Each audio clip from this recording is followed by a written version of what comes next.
ശ്രീ പാദപാറ അഥവാ വിവേകാനന്ദ പാറയുടെ ചരിത്രമാണ് ഞാനിന്നിവിടെ പറയാൻ പോകുന്നത്.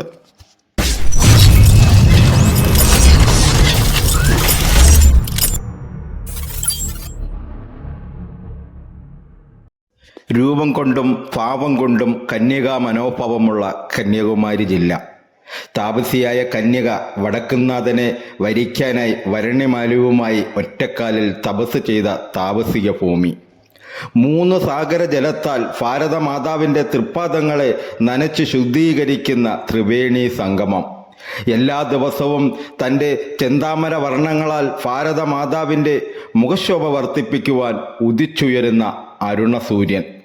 ഭാരതമാതാവിൻ്റെ ശിരസും കരങ്ങളും മാറിടവും തൊട്ടുതഴുകി അമ്മയുടെ വേദന സ്വയം അറിഞ്ഞ് അമ്മയുടെ പാദങ്ങളിൽ തൊട്ടുതൊഴുത് സഹോദരങ്ങളുടെ മോക്ഷത്തിനായി ജീവിത ലക്ഷ്യം തിരിച്ചറിയാൻ എത്തിച്ചേരുന്ന മകനെ സാഗരജലത്താൽ കുളിപ്പിച്ച് ശ്രീരാമപാദ സ്പർശത്തെ കാത്തിരുന്ന അഹല്യാദേവിയെപ്പോലെ സ്വാമി വിവേകാനന്ദൻ്റെ പാദസ്പർശത്താൽ പുളകിതയായി വിവേകാനന്ദ പാറയായി ലോകമറിഞ്ഞ ശ്രീപാദപാറ. തൻ്റെ ദേഹാവസാനത്തിന് ശേഷവും പൂർത്തീകരിക്കാത്ത തൻ്റെ പ്രയത്നങ്ങൾ മുന്നോട്ട് കൊണ്ടുപോകുവാൻ വരും തലമുറകളെ പ്രചോദിപ്പിക്കുന്ന തരത്തിൽ താൻ പ്രവൃത്തി തുടരുമെന്ന് സ്വാമി വിവേകാനന്ദൻ പറഞ്ഞിട്ടുണ്ട്. അസംഖ്യം മാർഗങ്ങളിലൂടെ സ്വാമിജി അത് ചെയ്തുകൊണ്ടിരിക്കും. കന്യാകുമാരിയിലെ മഹത്തായ ശിലാസ്മാരകം അടങ്ങാത്ത അത്തരം പ്രചോദനത്തിൻ്റെ ഉറവിടമാണ്. 1892 ഡിസംബർ 25 മുതൽ ഡിസംബർ 27 വരെ സ്വാമിജി 3 രാത്രിയും 3 പകലും ശ്രീപാദപാറയിൽ ദാനം ചെയ്തത് സ്വന്തം മോക്ഷത്തിനല്ല, മറിച്ച് സ്വന്തം രാജ്യത്തിൻ്റെയും ജനതയെയും അടിമത്തത്തിൻ്റെ കഷ്ടതകളിൽ നിന്ന് മോചിപ്പിക്കുന്നതിനായിരുന്നു. 1902 സ്വാമി വിവേകാനന്ദൻ സമാധിയായി. 1963 സ്വാമി വിവേകാനന്ദൻ്റെ ജന്മശതാബ്ദി രാജ്യമെങ്ങും ആഘോഷിച്ചു. രാഷ്ട്ര നിർമ്മാതാവും ജഗദ്ഗുരുവുമായി തീരുന്നതിന് മുമ്പ് അദ്ദേഹം ധ്യാനത്തിൽ ലയിച്ചിരുന്ന മഹാശിലയിൽ സ്വാമിജിക്ക് ഒരു സ്മാരകം നിർമ്മിക്കണമെന്നും കന്യാകുമാരി നിവാസികൾക്ക് ആഗ്രഹമുദിച്ചു. ആരംഭത്തിൽ കാര്യങ്ങൾ വളരെ എളുപ്പത്തിലായിരുന്നെങ്കിലും പിന്നീട് ക്രിസ്തീയ വിഭാഗത്തിൽ നിന്നും പലതരത്തിലുള്ള എതിർപ്പുകൾ നേരിടേണ്ടി വന്നു. ശ്രീപാദപാറയിൽ സെന്റ് സേവിയറിൻ്റെ സ്മാരകം പണിയണമെന്നും അവിടെ കരിങ്കല്ലിൽ തീർത്ത കുരിശ് സ്ഥാപിക്കണമെന്നും അവർ നിശ്ചയിച്ചു. അവർ കുരിശ് സ്ഥാപിക്കുകയും ചെയ്തു. ഒരു രാത്രിയിൽ അപ്രതീക്ഷിതമായി ഇത് നീക്കം ചെയ്യുകയും ഈ മഹാശിലയെ സർക്കാർ പിന്നീട് വിവേകാനന്ദ പാറ എന്നും നാമകരണവും ചെയ്തു. വിവേകാനന്ദ സ്മാരക നിർമ്മാണത്തിൻ്റെ നേതൃത്വം ഏകനാഥ റാണഡയെ ഏൽപ്പിച്ചു. ശ്രീരാമകൃഷ്ണ മിഷന്റെ പ്രസിഡന്റായ സ്വാമി മാധവാനന്ദ മഹാരാജിന്റെ ആശീർവാദങ്ങൾ ഏറ്റുവാങ്ങി ഏകനാഥ റാണഡെ വിവേകാനന്ദ സ്ഥിലാ സ്ഥാപക കമ്മിറ്റിയുടെ ഓർഗനൈസിംഗ് സെക്രട്ടറി ഉത്തരവാദിത്തം ഏറ്റെടുത്തു. പലതരത്തിലുള്ള തടസ്സങ്ങളും എതിർപ്പുകളും അദ്ദേഹം വളരെ ക്ഷമയോടെ നേരിട്ടു. അവസാനം നടപ്പിലാക്കി.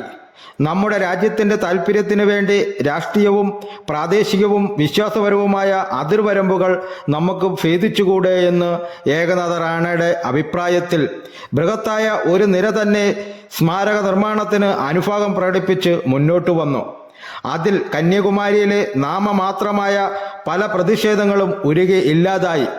ശ്രീ ലാൽ ബഹദൂർ ശാസ്ത്രി അദ്ദേഹത്തിനാൽ കഴിയുന്ന എല്ലാ സഹായവും ഏകനാഥ റാണഡയ്ക്ക് നൽകി. വെറും 3 ദിവസം കൊണ്ട് പല രാഷ്ട്രീയ ചിന്താഗതിയിലുള്ള 323 എംപിമാരിൽ നിന്ന് ശിലാസ്ഥാപനത്തിന് അനുകൂല ഒപ്പുകൾ അദ്ദേഹം ശേഖരിച്ചു. ഏകനാഥ റാണഡെ ആഗ്രഹിച്ച രീതിയിൽ ശ്രീ SK ആചാര്യ രൂപകൽപ്പന ചെയ്ത സ്മാരകത്തിൻ്റെ ശ്രീപാദ മണ്ഡപവും ദാനമണ്ഡപവും ഭരണകാര്യാലയം, ഹെലിപ്പാഡ്, മഴവെള്ള സംഭരണി മുതലായവയ്ക്കുള്ള അനുവാദം 4 വർഷം കൊണ്ട് സാവധാനത്തിൽ അദ്ദേഹം നേടിയെടുത്തു. രാജ്യം ഭക്ഷണത്തിന് പോലും കഷ്ടത നേരിടുന്ന കാലമായിരുന്നിട്ടുകൂടി ശിലാ സ്മാരക കമ്മിറ്റി പലരിൽ നിന്നും വായ്പയെടുത്തും മറ്റും അങ്ങനെ 6 വർഷങ്ങളോളം ശരാശരി 650ഓളം ജോലിക്കാർ കൽപ്പണിക്കും നിർമ്മാണത്തിനും മിനുക്ക് പണിയുമായി പണിയെടുത്തു. പണമില്ലാത്തതിനാൽ നിർമ്മാണം നിർത്തിവെക്കേണ്ട സാഹചര്യം വരെയുണ്ടായി. പക്ഷേ ഇതിനെക്കുറിച്ച് വ്യക്തമായ കാഴ്ചപ്പാടുണ്ടായിരുന്ന ഏകനാഥ റാണഡെ സ്ഥിലാ സ്മാരക കമ്മിറ്റിയുടെ സഹകരണത്തോടെ സ്വാമിജിയുടെ ആശയങ്ങൾ ഉൾക്കൊള്ളിച്ചുകൊണ്ടുള്ള 1 രൂപ സംഭാവന കൂപ്പണുകൾ പുറത്തിറക്കി. അങ്ങനെ രാഷ്ട്രീയ പ്രാദേശിക ആരാധന സമ്പ്രദായങ്ങളുടെ അതിർവരമ്പുകൾ ഭേദിച്ചുകൊണ്ട് നാനാ തുറയിലുമുള്ള ആൾക്കാരുടെ കമ്മിറ്റി നാടകം രൂപീകരിച്ചു. 80 ലക്ഷത്തോളം രൂപ ശേഖരണം നടത്തി. കേന്ദ്ര സർക്കാർ 15 ലക്ഷം രൂപയും സംസ്ഥാന സർക്കാരുകൾ ഓരോ ലക്ഷം രൂപയും വീതം നൽകി.